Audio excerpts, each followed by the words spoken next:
I am Dan Bratton. I'm the president of this institution, and I'm very pleased to welcome what I am sure is the largest attendance yet this season to a morning lecture. This morning's lecture has been made possible by the generosity of Mr. and Mrs. R. Quintus Anderson. We do thank Quint and Sandy for their great generosity to make this exciting day possible for us. This year, we begin a new tradition focused on one of the most historic components of Chautauqua, its lecture platform. For over 119 years, 100 of them in this building, on this spot, the Chautauqua lecture platform has reflected and shaped American thought and culture. Leaders from around this world and country have come to Chautauqua to share their wisdom and insights about the issues of our day. 10 American presidents, including Mr. Clinton, have come to Chautauqua to speak of their vision for America and for the world. And it was here in the first week of the 1985 season, on June 24th, that Mark Palmer of the U.S. State Department and Oleg Sokolov of the USSR debated, and 5 years of truly historic programming began on U.S.-Soviet relations. History has been made and shaped here on this platform, and a more empowered citizenry has left this amphitheater and these grounds. Starting this year, Chautauqua will annually recognize and honor its lecture platform. Once each season, we will set aside the theme of the week and bring to this amphitheater a renowned scholar, writer, lecturer to deliver the Chautauqua lecture. And in so doing, we pay tribute to a great American tradition, the Chautauqua lecture platform. Later today, we will honor those people and families who have endowed lectures or lecture weeks at Chautauqua.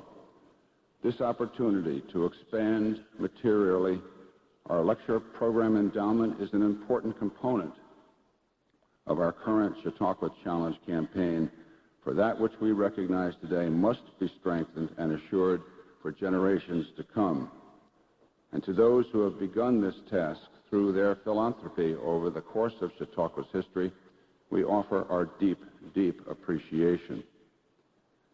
There was clearly one person to keynote the Chautauqua Lecture Series, and that person was David McCullough. We invited him to Chautauqua because he knows this institution. He has been here 4 times in the last 10 years or so. He's delivered at least 5 lectures during that period of time. But more than that, this man understands this place and what it's about. He is one of the preeminent historians of our day. He understands this country, its people, and he understands Chautauqua. I've never been more pleased in my time here to introduce a lecturer by introducing to you David McCullough.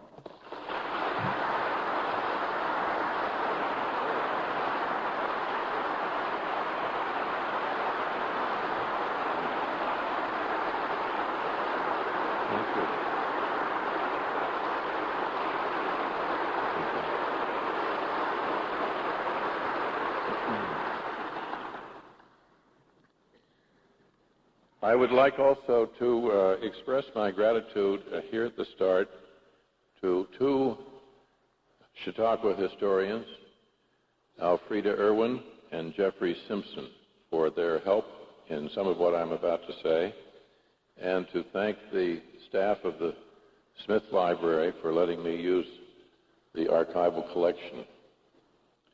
This has been an interesting adventure for me, preparing my remarks today. Chautauqua, latitude 42 degrees, 13 minutes north, longitude 79 degrees, 29 minutes west, elevation 1,308 feet.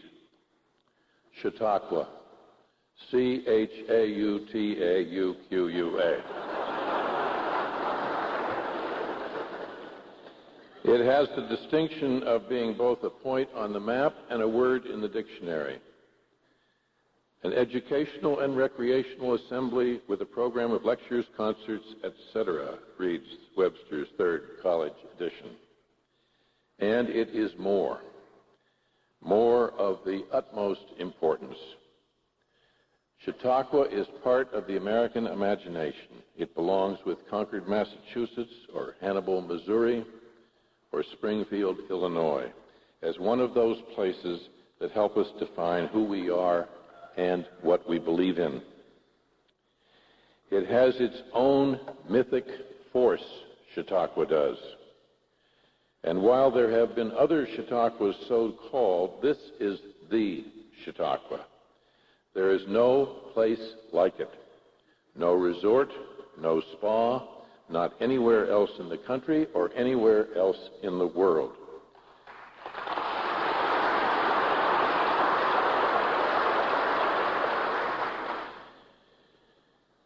It is at once a summer encampment and a small town, a college campus, an arts colony, a music festival, a religious retreat, and the village square. It's all these, and it's none of these just. And there's no place with anything like its history. Here to this westernmost corner of New York, here by fresh water in the Empire State, have come a steady stream of our presidents, beginning with Ulysses S. Grant in 1875, which was Chautauqua's second summer. God, education, the president, and the good life had met on the lake shore, writes Jeffrey Simpson. Chautauqua was a boom resort. The presidential total is 10, though not all were presidents at the time of their visit. They include, since Grant, Garfield, Hayes, McKinley, Theodore Roosevelt, Taft, Hoover, Franklin Roosevelt, and Bill Clinton, which breaks down to a perfectly fair Chautauqua proportion of 2 Democrats and 8 Republicans.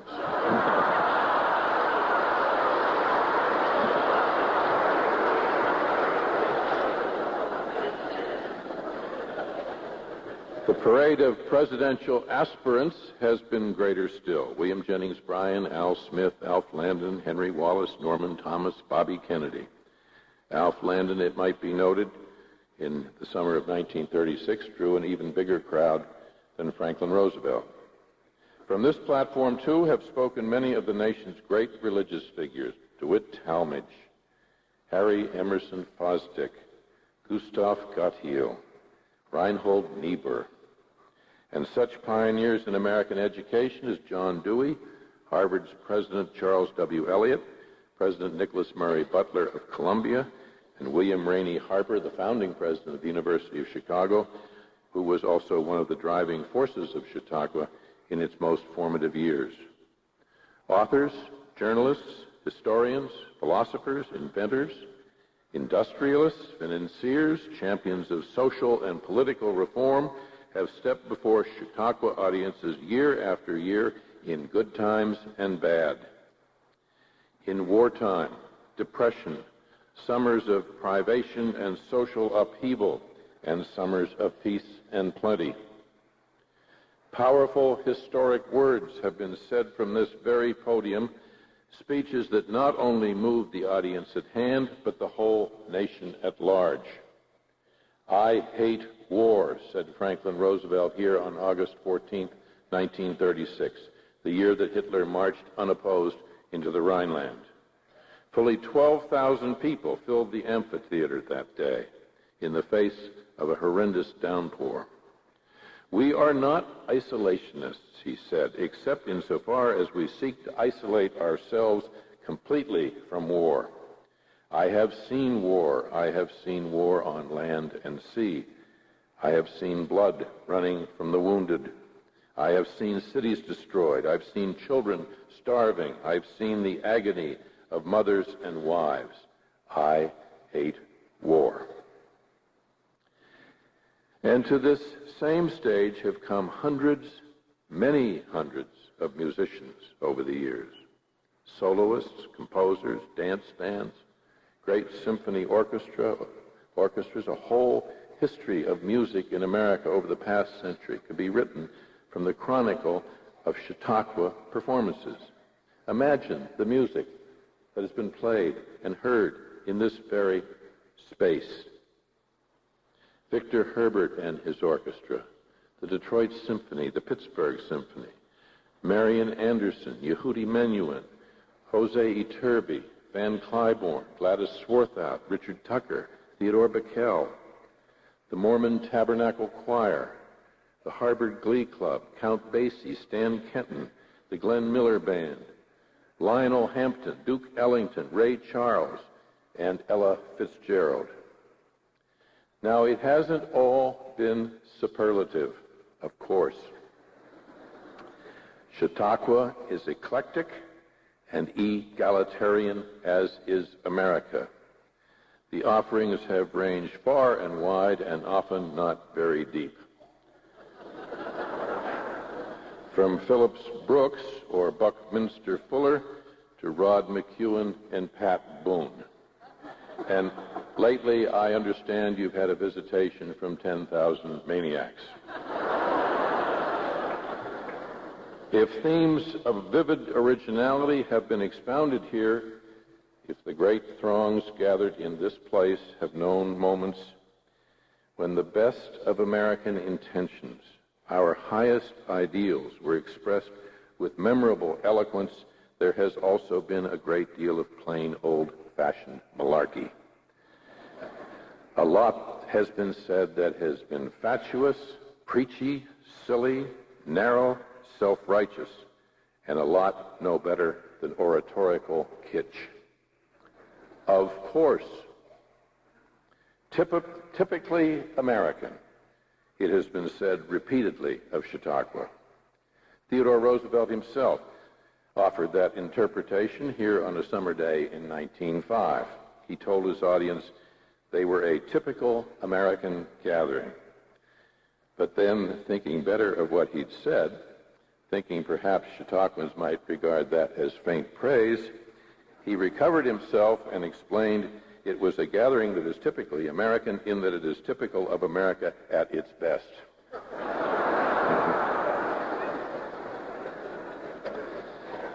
The celebrated Harvard psychologist William James, a brother of Henry James, came to Chautauqua to lecture on the theme that Americans were in far too great a rush about everything. Too enamored with jerk and snap, he said, and he wound up not approving at all of the Chautauqua way of life. He called it a middle-class paradise without sin, without a blot, without a tear, and that, he said, was the problem. After a week here, he found himself longing for the dark and wicked real world again. This order, Chautauqua, is too tame, this culture too second-rate, this goodness too uninspiring.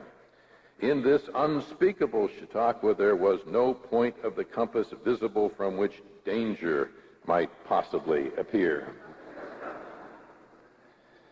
Rudyard Kipling wrote of being Chautauqua'd to despair. Lectures were no way of learning, he insisted. People don't get educated that way. They must dig for it. He called this a lawn tennis tabernacle of the arts and sciences and concluded, I don't like Chautauqua. There's something wrong with it, and I haven't the time to find out.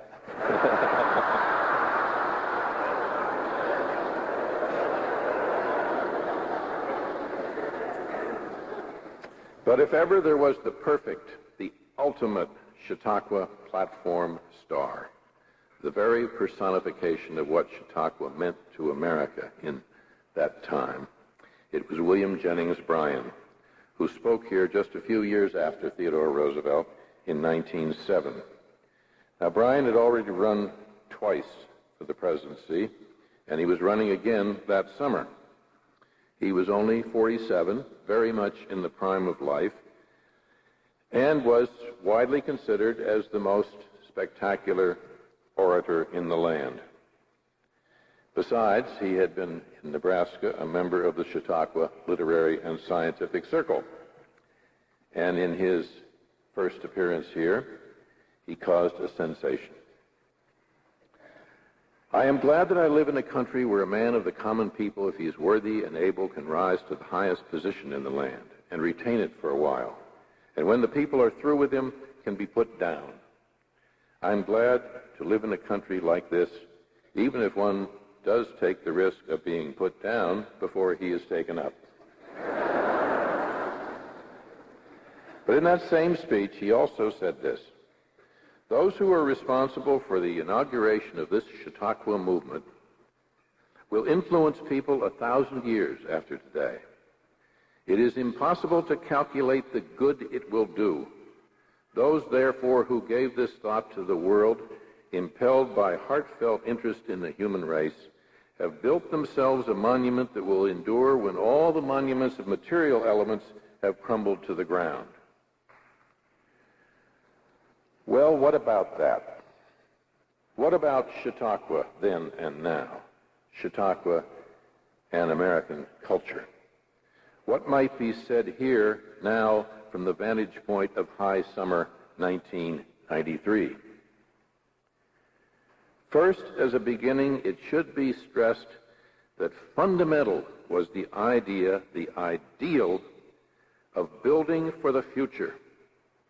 When Bryan said it is impossible to calculate the good Chautauqua will do, he was only amplifying what was not only a theme of the institution's founders, but an outlook held in common by everyone in his audience. Like American society as a whole, the focus was on the better tomorrow to come, not as a given, not as a birthright, but as a spur to effort and as a unifying mission. Chautauqua was designed to help everyone make the most of themselves. When Bryan, the great commoner, spoke of the common man rising even to the highest position, he was preaching the fundamental American creed, and he was preaching to believers. Now, the doctrine which Chautauqua teaches is this, wrote Bishop John Vincent, one of Chautauqua's worthy founders, that every man has a right to be all that he can be, to know all that he can know. Moreover, it is the duty of every man to help every other man be all that he can be. It is his duty. Chautauquans are open to the truth, he wrote. They believe in truth, God, and humanity. Chautauqua, he said, exalts education. Education for all was the banner they marched under. And in this, they were true, you see, true Jeffersonians. Chautauqua, it should be said in this 250th anniversary of the birth of Thomas Jefferson, is a vivid expression of the Jeffersonian ideal. Any nation that expects to be ignorant and free, Jefferson said, expects what never was and never will be. The concept of adult or continuing education may be said to have begun right here. The idea of correspondence courses was pioneered here, along with what is now the nation's longest-running book club. But with this, and bedrock, was the ideal of service. He is the greatest who does the most good, Bryan preached that day. And if service is the measure of individual greatness, it must be the measure of a nation's greatness. In partnership with John Vincent at the start, as I'm sure you know, was the industrialist Lewis Miller, maker of farm machinery, a man who had made a fortune producing the famous Buckeye mower used on farms all over the Midwest and beyond. Miller was, in fact, the one who initiated the idea of Chautauqua. And in time, other familiar names in our industrial pantheon would be added to those who gave Chautauqua their blessing both verbally and financially. Edison, Studebaker, Heinz, the Browns of Buster Brown shoes, all appropriately makers of products for the people, all very American. That an assembly so dedicated to education, to improvement, and to uplift should have also been in advance of social progress, of religious tolerance, women's rights, civil rights, or were at least willing to listen to the champions of such issues should come as no surprise. There is but one way to solve this problem of the Negro, declared Booker T. Washington from this platform in 1896. And there is but one way to solve all problems, and this is God's way. Treat the Negro as a Christian gentleman, no more, no less. And there was huge applause in this very hall. Speaking again in 1906, he said more bluntly, "Whites can't afford to hold the Negro down." Over the years, one civil rights leader after another have walked to this platform to speak in the strongest words possible and with evident passion. Ralph Abernathy, Roy Wilkins, Shirley Chisholm, one after another. And of the many, many moving speeches delivered here, one of the most outstanding was given by Rabbi Gustav Gottheil of Temple, Emmanuel, New York. The year was 1891. No Jew had ever before been invited to speak at Chautauqua. And here is how he began. As you have heard from this worthy bishop, this is the first living Hebrew that ever appeared on your platform. With the dead you have been acquainted before. You have heard their words. Indeed, they can never remain unheard wherever the high arguments of faith, of duty, of hope, of God occupy the serious minds of men. So closely woven are Hebrew thoughts in the world's thought. And their words fall upon our ear with the double authority of divine commission and the approval in the experience of ages.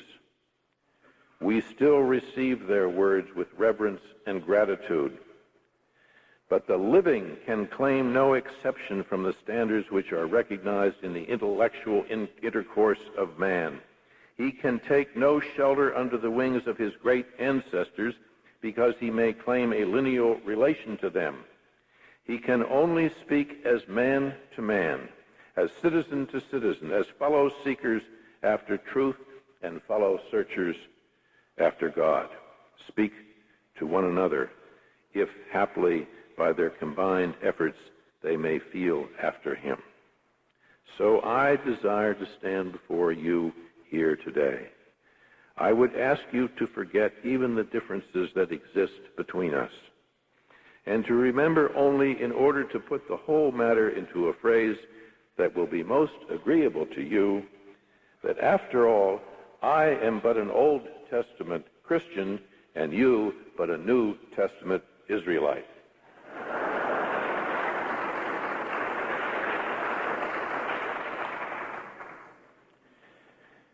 Later came Rabbi Henry Berkowitz of Philadelphia, founder of the Jewish Chautauqua Society in 1893, now a century ago. Let me but ask you that what has been claimed on this platform tonight shall prove itself true, that Chautauquans are open-minded and open-hearted and will give us a welcome. Let us be of you in this educational movement. Let us have enough tolerance and generosity with one another that though we may disagree in obeying the dictates of our conscience in some matters of dogmatic and doctrinal religious questions, let us join hands for education in the true American spirit to make religion, as has been well said before, more intelligent and make recreation more respectful, and more reverent. In the long struggle for women's rights, Chautauqua as a whole, though not always and not everyone, Chautauquans were perhaps most fervently committed and far in advance of the rest of the country. Many of the strongest, most courageous speeches ever made from this platform were in behalf of women's rights, the women's movement. Susan B. Anthony was foremost. Another was the Reverend Anna Shaw, who spoke in 1892 in answer to Bishop Vincent, who was not a believer in women's suffrage. But he was willing to let her speak. My friend, she later wrote, came out in force, and on the breast of everyone then flamed the yellow bond that stood for suffrage, giving the vast hall something of the effect of a field of yellow tulips in full bloom. She had her audience with her from the moment she stepped on stage. It is said that suffrage with woman interferes with woman as a woman. I believe that no law which binds me and prevents me from growth and development is in accordance with the divine will or in accordance with nature. And whatever makes me a dwarf in mind, in my life, and in the development of my being is foreign to the will of God, foreign to my nature, and therefore the law which says I cannot develop myself because I am a woman is utterly contrary to the highest will of God and contrary to the highest interest of womanhood. But then, the day afterward, came a very different kind of speech. And this, too, is part of the Chautauqua heritage, as is America. The speaker was Bishop James Monroe Buckley. He was a small, slight man, entirely bald, who'd been married 3 times. He was far traveled, and he was a gifted platform speaker, a power in ecclesiastical councils, I have learned from the Dictionary of American Biography. He hated the theater. No habit which does not imply a positive renunciation of mortality is more pernicious than that of the theater. And here's what he said in answer to the Reverend Anna Shaw's speech of the day before. There is a difference between the spiritual sex of a woman and the spiritual sex of a man.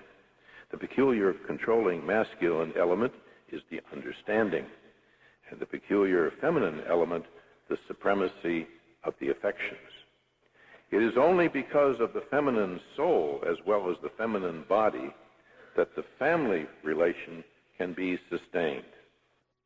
To govern in the state would unfit woman for her position in the family. The governing spirit would become a habit of the character. The element of authority would be substituted for that of the persuasive influence. And then he got to what was really on his mind. The element of authority would be substituted for that of the persuasive influence. And if women are entitled to vote, all the Roman Catholic women of the country will be entitled to the right. What will become of our public schools under these circumstances in all the cities and towns where there is a large Catholic population? All of the colored women in the South will have a vote, and there are millions of them. All of the foreigners that come here will have the right to vote as soon as they are naturalized. All of your domestics and servant girls will have the right to vote, and you can imagine the results this will bring. My reading has taken me through the speeches of so many who appeared here, and one who came to Chautauqua again and again, 7 times altogether, if I count correctly, was Eleanor Roosevelt, who, as late as 1933, just 60 years ago, was giving an impassioned speech on women's rights. But to give you a sense of how, at times from this platform, some extremely striking, stirring, worrisome pronouncements have been made, I want to read you what she said that summer day, July 26, 1933. And imagine if the First Lady of the land were saying these things to us today. Now we have come to the place in history when we are deciding how our whole civilization is going to develop. Remember, this is 1933, the very depths of the Depression, the worst year ever.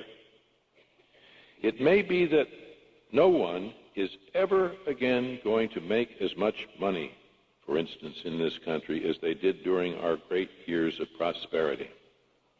It may be that many people are not going to reach certain heights of luxury ever again. It may be that employers are going to have to be content with smaller returns on invested capital. It may be that the interest on investments which many of us have is never going to be as great again as it once was. And undoubtedly, many people are going to suffer. This is the unfortunate part of all change, that some suffering usually attends the change. The only thing we can do is to try to direct change in such a way as to minimize the suffering as far as possible. Now, we look about us today in America. We look at American culture today, the state of the American spirit, if you will, and the signs are extremely distressing. It isn't just that so much is being done that is vacuous and vulgar, but that there is so much that we are not doing. Why have we abdicated our role as founders, builders? What is it we are doing that we want to be remembered for in time to come? Where in our time are the great civic buildings and structures that surround us today, built by our predecessors? Where is our Metropolitan Museum, our 42nd Street Library, our Brooklyn Bridge, our St. Louis Arch, our Chautauqua? Where is that word posterity in our vocabulary today that the founders of this institution perceived and lived by as bedrock? The word so often evoked in times past to give a sense of mission, unifying mission to society. What has happened to the state of oratory in the country as an expression of national ideals?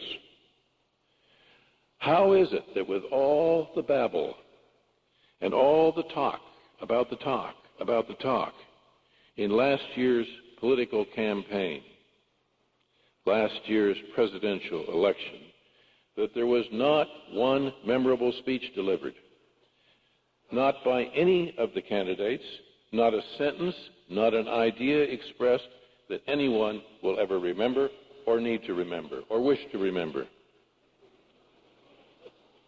Is the answer in the word appearances? That we've come to the place where image is all, as one commercial rants, image is everything? If there's no eloquence in our politics and little candor and little thought, is it perhaps because none of that's necessary anymore, given the market? If the culture is market-driven, can we expect the politicians to be any different? We must address this. We must see the link, the overlap, the kinetic bond of politics and culture, history and culture. History and culture are forever intertwined. It's very possible, in fact, I think likely, that culture drives history.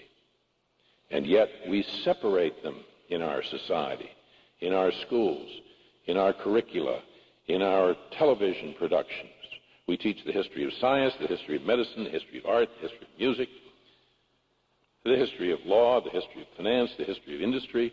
And then over here we have something called history, with a capital H, which leaves only the military, social issues, and politics, as if that is the whole of history, which of course it is not.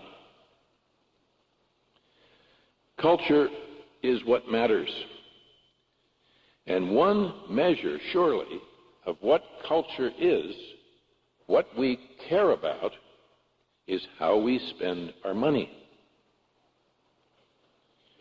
Now consider this one simple fact. Libraries all over the country are shortening their hours, laying off staff, and putting a freeze on book acquisition, or actually closing their doors. The cuts are almost certainly far greater than during the Great Depression, during which, I must point out, not one single library in this country closed. Not one. And in my state alone, in Massachusetts, recently, 20 public libraries have closed. In California, more than half of all the high school libraries have closed in the last 6 years. Schools are cutting back drastically on art and music programs, or eliminating them altogether. Yet, interestingly, if you call the statistics specialist of the Department of Education in Washington and ask how much is spent on high school music or art programs, he can't tell you. He doesn't know. He can tell you what is spent on something called support services or faculty acquisitions, and something else called non-instruction, but nothing on the arts or the humanities. A few years ago, there were 3 states in this country who did not require the teaching of American history at any level, grade school or high school. As of now, there are 5 states in the country that do not require the teaching of history in the grade schools or the high schools. University professors on the left insist on what is known as the politically correct, and their counterparts on the...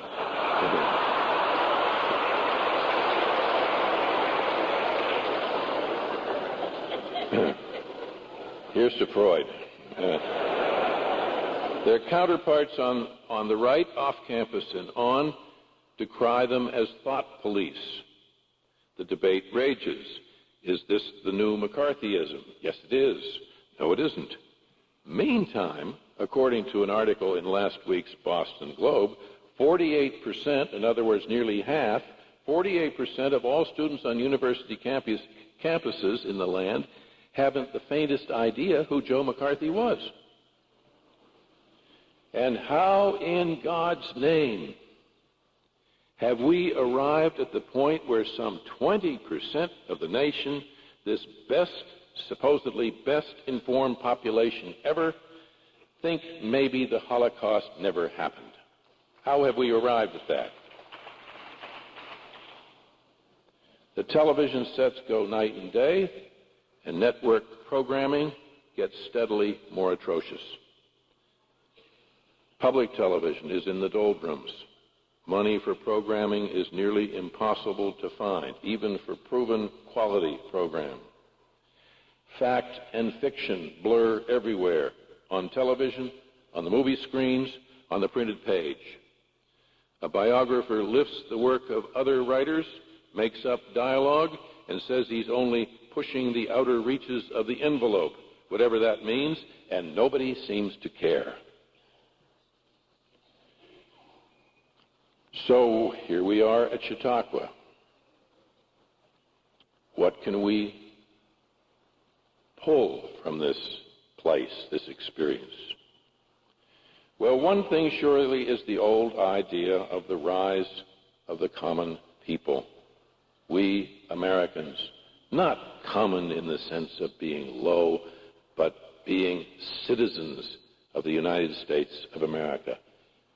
We can return to the old idea of quality citizenship, voting, taking part in the census, putting your dime in the parking meter. Service is not just an individual attribute, but a national way of life. We can try and find some new, worthy, ennobling, unifying mission for the country, something quite beyond just balancing the budget. That's important. It needs to be done. But surely we are about more than just that as a nation. Education, books, music, art, history. History is all around us here today. It's not just part of the atmosphere. It's part of the character of this place. It's why, to a very large degree, we come here. There's no other place like it. When you're here, you know exactly where you are. If you're on Highway America, Supermarket America, Airport America, Shopping Mall America, whether it's in Florida or New Jersey or New Mexico, how in the world do you know where you are? When you are present here with the past, you are present with a body of ideology, with a volume of thoughtful, considered attention to the nature of the American experience. And you can draw from it. You need to draw from it. The worse things get elsewhere in the world, the better it seems here. The automobile is not present. We walk, we visit. I'm even told there's something called the Chautauqua Minute, as in, I'll be back in just a minute, I'm going to get the newspaper. And you return an hour later.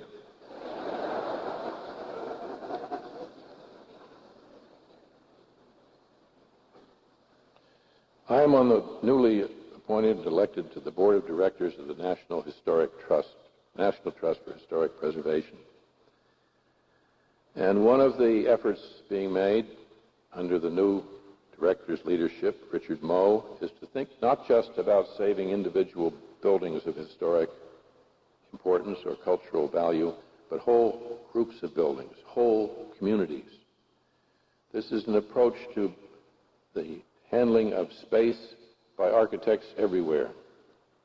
It is a very healthy and very interesting development, and could lead to more than just saving our heritage, our architectural heritage, our idea of who we are.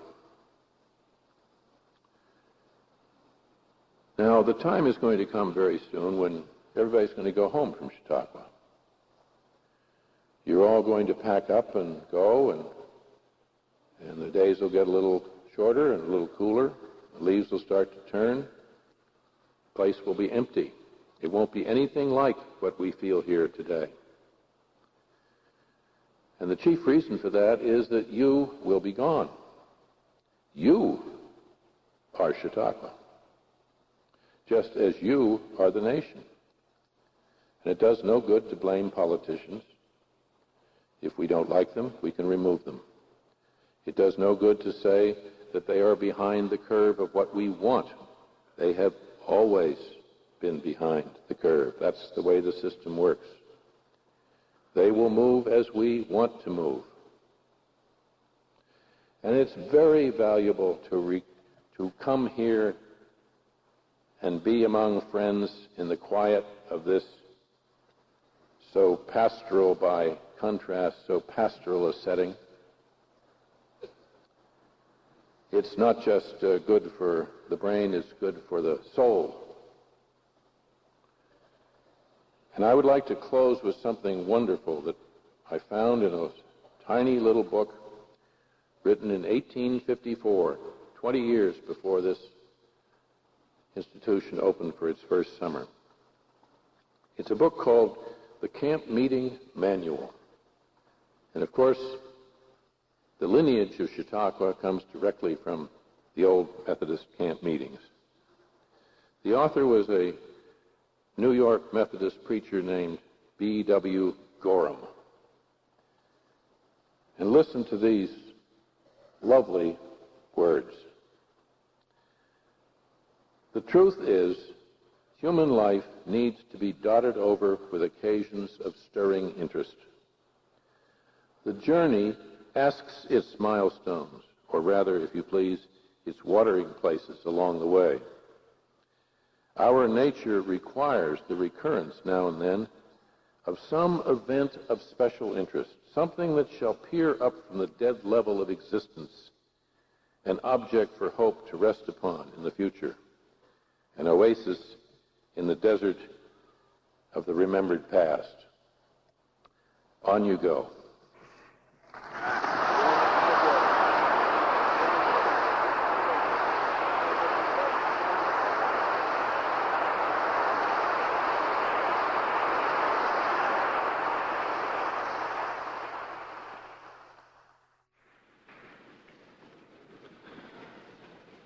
Thank you, David. Words, they fail me. That was magnificent. If you'd like to take a few questions and come back to the podium there, I'll be happy to receive a few, and we'll spend a few more minutes together. I think you've implied this, but I'd like to ask you what you feel the greatest single threat or challenge there exists before this institution and before those of us who make it happen. I think that it has to do with our perception of our past. So many people go through life thinking that all that's around us just happened, that it didn't take initiative and imagination and effort, and that it can be blown away, it can be discarded, taken to the junk heap very rapidly, never ever to come back again. It's not just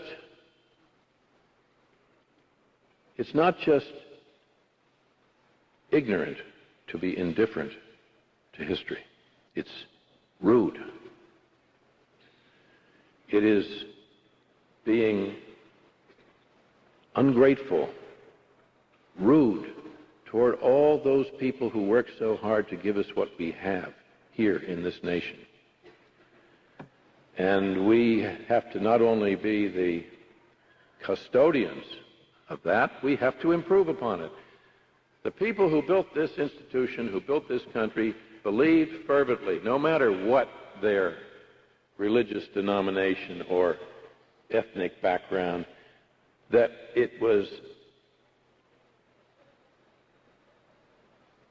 put upon us by society and by participating in this way of life to make it better than what we found it, to improve the world, to give of ourselves, generosity.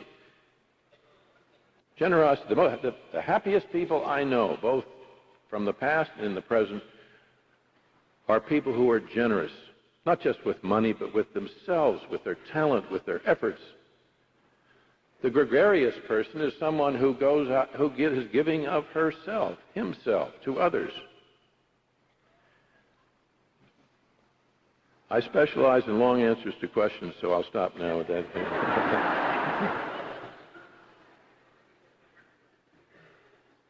How would you suggest that we convey and teach the ideals which you talked about to our children? How can Chautauqua play a key role in their cultural and community and humanitarian lives? I think we have to begin in grade school, and we have to begin by teaching the teachers. Too many...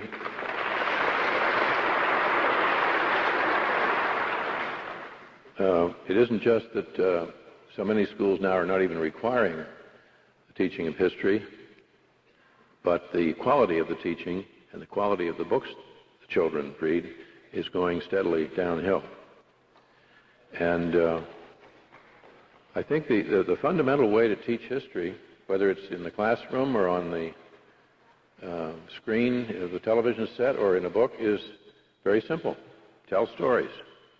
What happened? Why? What happened next? Who were those people? How did they do what they did? Why did they do what they did? Where did it happen? In what season? Under what conditions? It's about life. It's the most interesting subject imaginable. And the pull is everlasting once you get started. Specifically speaking, how can we overcome the decline in our national culture which TV is creating? Well, I tell you what I think about television. I've spent a lot of time in the last 12 years working in public television. I think I know something about it. My feeling is that it's as if we've discovered fire and we haven't quite yet learned how to work with it. We haven't quite learned how to use it. Its potential for educating people, for teaching mothers how to take care of their infant children, for enlarging the sense of possibilities that people have, of what they can make in their life, is all infinitely greater than we've even put a toe into. Take, for example, this thought. Our television networks, our television producers and writers haven't found out yet how do you present, how do you handle good news.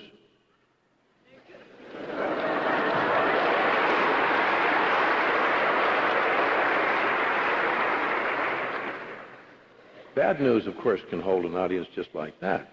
So can good news. So can good news. What they do now is they load on the bad news for the full half hour, and at the very end, a little chirpy smile comes on the host, and he tells you some little anecdotal thing that happened out in South Dakota or somewhere, and there's a little flurry of music, and off they go, and you're meant to feel very cheerful. Well, good news of importance, good news that is revealing and of value is happening every single day.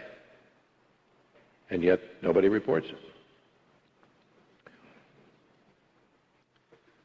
A couple of questions about Harry Truman. First of all, as you came to know this man, where is there an overlay of his value system with the value system of this institution, as you understand it? And secondly, as you came to know him well through your research, in relation to your early understanding of him, what surprised you most about him? Harry Truman would have loved Chautauqua. He didn't know it, but he was a Chautauquan, I think. In that first of all, he was very much in the William Jennings Bryan tradition of the Democratic Party, on the one hand, and in the William Jennings Bryan outlook on American life on the other hand. Bryan was his boyhood, among his boyhood heroes. He is the only president of our century who never went to college, but he's also one of the few presidents of our century who never stopped reading. History.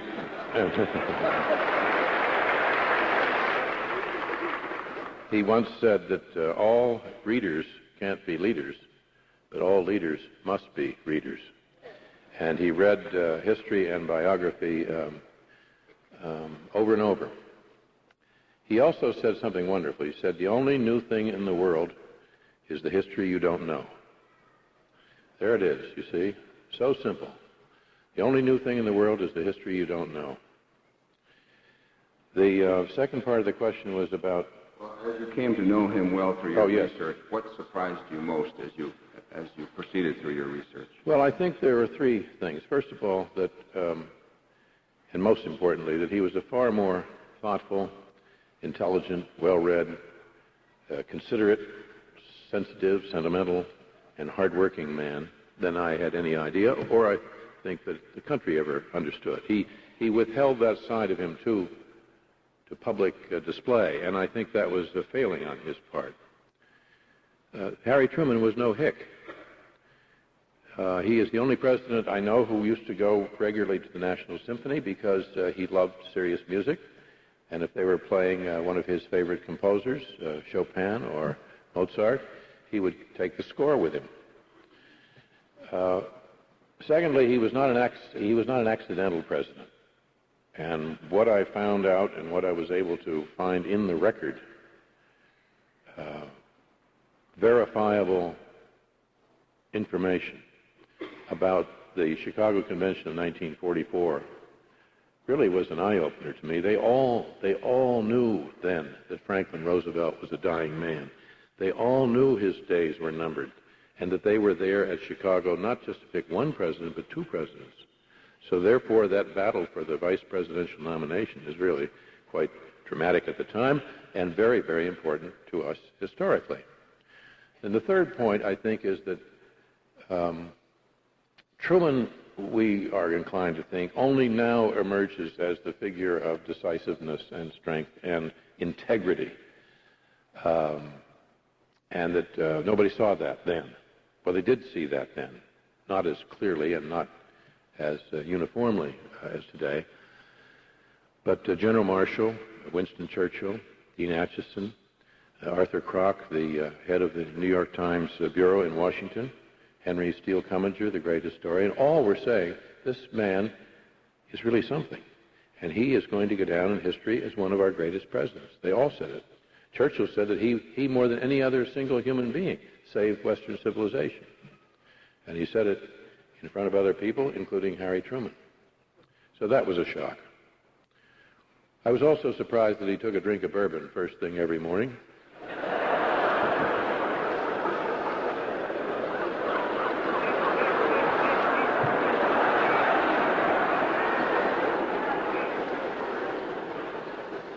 For those of you who are interested, it was wild turkey.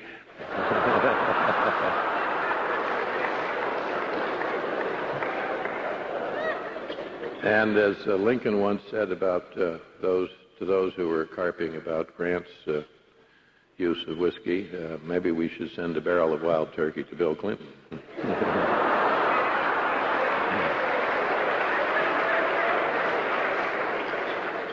I'll tell you one thing for certain. If Harry Truman took a sip, he definitely swallowed.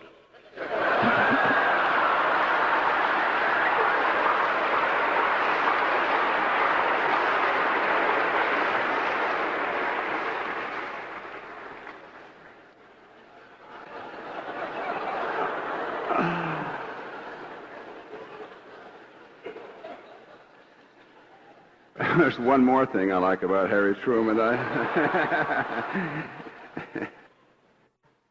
My friends, you've witnessed one of the high points in the life of this institution. Thank you, sir. Thank you very much.